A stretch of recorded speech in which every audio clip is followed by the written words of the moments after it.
Telugu Desam party ఆఫీసులో 44గా Telugu Desam party ఆవిర్భావ దినోత్సవం జరుపుకోవడం జరుగుతూ ఉంది. ముఖ్యంగా ఈరోజు మార్చి 29 సువర్ణ అక్షరాలతో లిఖించదగిన రోజు.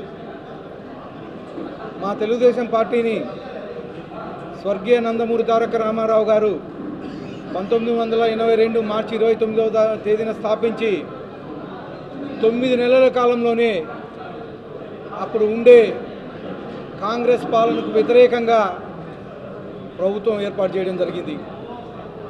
కేవలం ఆయన సినిమా హీరోనే కాదు, ప్రపంచానికి రాజకీయ హీరో అని చెప్పేసి గర్వంగా చెప్పుకోవచ్చు.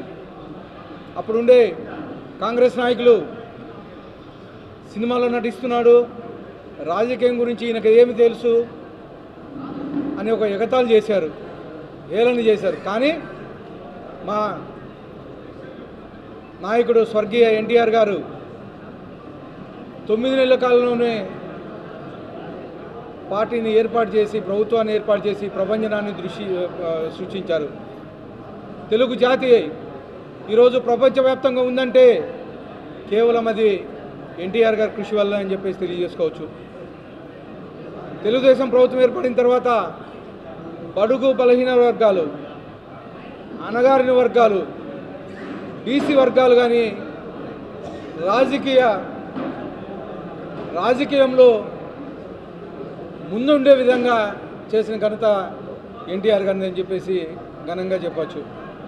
దాని తర్వాత 1994 తర్వాత మా ముఖ్యమంత్రి నారా చంద్రబాబు నాయుడు గారు బాధ్యత తీసుకొని ఈరోజు తెలుగుదేశం పార్టీని భుజస్కంధాల మీద మోస్తూ ఈరోజు తెలుగుదేశం పార్టీ అంటే ఒక ప్రపంచం అనే విధంగా, ఒక బ్రాండ్ అంబాసిడర్ విధంగా తయారు చేశారు. ముఖ్యంగా మా యువ నాయకుడు నారా లోకేష్ గారు కార్యకర్తల సంక్షేమం కోసం దాదాపు 1 కోటి సభ్యత్వాలకు పైగా చేపించి ఈరోజు కార్యకర్తలు చూసుకునే విధంగా కేవలం 100 రూపాయలు సభ్యత్వం తీసుకొని 5 లక్షల రూపాయలు ఇన్సూరెన్స్ ఇప్పించిన ఘనత మా యువ నాయకుడు నారా లోకేష్ గారు అని చెప్పేసి తెలియజేస్తా ఉన్నాను. కార్యకర్తని ఆధినేత అంటూ ఈరోజు కార్యకర్తలకి మనోధైర్యం నింపుతూ మా వెన్నంటూ ఉంటూ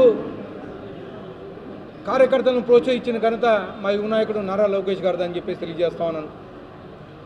ఈరోజు మా ముఖ్యమంత్రి చంద్రబాబు నాయుడు గారు 2014 నుంచి 19 వరకు స్టేట్ డివైడ్ అయ్యి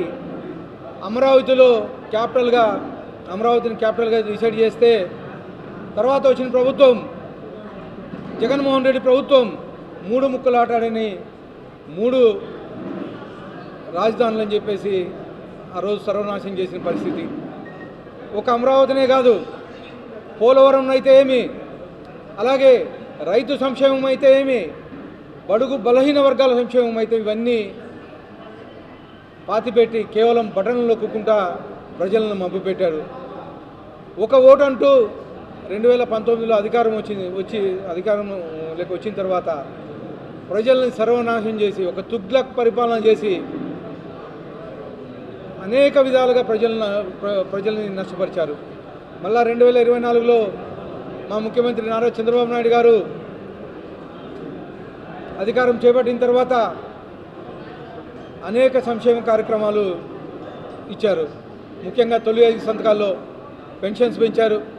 3,000 రూపాయల నుంచి 4,000 రూపాయలు, వికలాంగులకు 6,000 రూపాయలు, హాస్పిటల్లో ఉండే వాళ్ళకి, మెడికల్లో ఉండే వాళ్ళకి 10,000 రూపాయలు, పూర్తి బెడెడ్గా ఉండే వాళ్ళకి 15,000 రూపాయలు చేసిన ఘనత మన ముఖ్యమంత్రి నారా చంద్రబాబు నాయుడు గారు అని చెప్పేసి తెలియజేస్తా ఉన్నాను.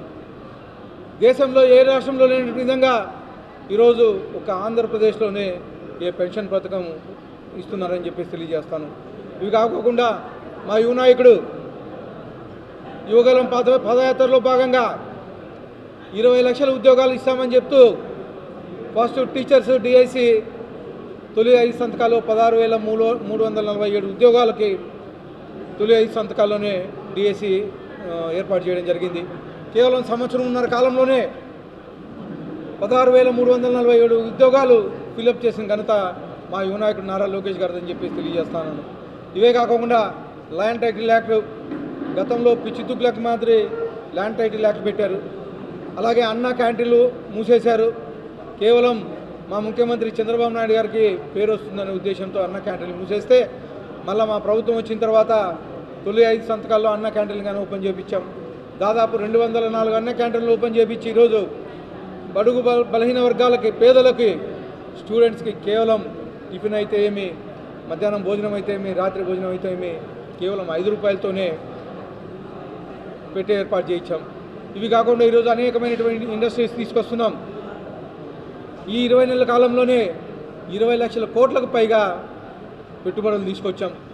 దావోస్లో అయితే ఏమి, సిఐఏలో అయితే ఏమి, మొత్తం ప్రపంచం మొత్తం మన వైపు చూసే విధంగా మీటింగ్స్ పెట్టి 20 లక్షల కోట్ల పెట్టుబడులు తీసుకొని రావడమే కాకుండా దాదాపు ఈరోజు ప్రైవేట్ ఇండస్ట్రీస్ అయితే మీ, గవర్నమెంట్ అయితే మీ 20 లక్షలకు పైగా ఉద్యోగాలకు తీసుకొచ్చిన ఘనత మా ముఖ్యమంత్రి నారా చంద్రబాబు నాయుడు గారిది, అలాగే మా యువ నాయకుడు నారా లోకేష్ గారిది అని చెప్పేసి తెలియజేస్తా ఉన్నాను.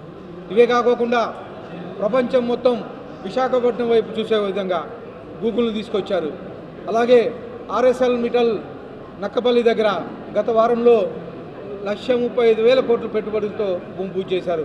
ఇదే కాకుండా నెల్లూరులో 85,000 కోట్లతో బీపీసీఎల్ పరిశ్రమ స్థాపిస్తున్నారు. ఇవి కాకుండా క్లస్టర్ వైజ్ డెవలప్మెంట్ తీసుకొస్తున్నారు. కర్నూలులో ఓరుకల్లో డ్రోన్ల ఫ్యాక్టరీ తీసుకొచ్చేస్తున్నారు. తిరుపతి శ్రీ సిటీలో ఎలక్ట్రానిక్ ఇండస్ట్రీస్ తీసుకొస్తున్నారు. ముఖ్యంగా మన అనంతపురం జిల్లాలో అనేకమైనటువంటి సోలార్ ఇండస్ట్రీస్ అయితే ఏమి, అలాగే పవర్ ఇండస్ట్రీస్ అయితే ఏమి, ఇవన్నీ అనంతపురం జిల్లాలో తీసుకొస్తున్నారు. ఇవే కాకుండా ఆటోమొబైల్ హబ్ను కానీ తీసుకొస్తున్నారు. గత 2014-19లో కియా పరిశ్రమను తీసుకొచ్చి అనంతపురం జిల్లా వాసులకి దాదాపు 50,000 ఉద్యోగాలు ఇచ్చిన ఘనత ముఖ్యమంత్రి నారా చంద్రబాబు నాయుడు అని చెప్పేసి తెలియజేస్తాను. ఇవి కాకుండా అనంతపురంకి హార్టికల్చర్ హబ్ తీసుకొస్తున్నారు. రాయలసీమకు ప్రత్యేక ప్యాకేజ్ కింద 30,000 కోట్ల బడ్జెట్, సపరేట్ బడ్జెట్ తీసుకొచ్చి ఈరోజు రాయలసీమని ప్రత్యేక హబ్గా తీసుకొచ్చి డెవలప్ చేయబోతున్నారు. ముఖ్యంగా అనంతపురం జిల్లా వెనుకబడిన జిల్లా. గత 10 ఏళ్లలో 2014-19లో హెచ్ఎన్ఎస్ హంద్రీనీవా నీళ్లు తీసుకొచ్చి సస్యశ్యామలం చేశారు. ఇది హార్టికల్చరు దేశంలోనే అనంతపురం జిల్లా ఫ్రూట్కి డిమాండ్ ఉందంటే అది మా ముఖ్యమంత్రి నారా చంద్రబాబు నాయుడు గారి ఘనత అని చెప్పేసి తెలియజేస్తా ఉన్నాను. ఇవే కాకుండా గతంలో హంద్రీనీవా కేవలం 1800 క్యూసెక్లు మాత్రమే వచ్చేది. కానీ ఈరోజు 3,500 కోట్ల రూపాయలు 100 రోజుల కాలంలోనే పోయిన సమ్మర్లో 3,800 క్యూసెక్లు నీటి వచ్చే విధంగా చేసి శ్రీశైలం నుంచి ఈ చివర కుప్పం లాస్ట్ చెరువు వరకు, మడకశిర కర్ణాటక బార్డర్ వరకు నీళ్ళు ఇచ్చిన ఘనత మా ముఖ్యమంత్రి నారా చంద్రబాబు నాయుడు గారు అని తెలియజేస్తూ మరొక్కసారి ఈరోజు 44వ తెలుగుదేశం పార్టీ ఆవిర్భావ దినోత్సవ శుభాకాంక్షలు తెలియజేస్తాను.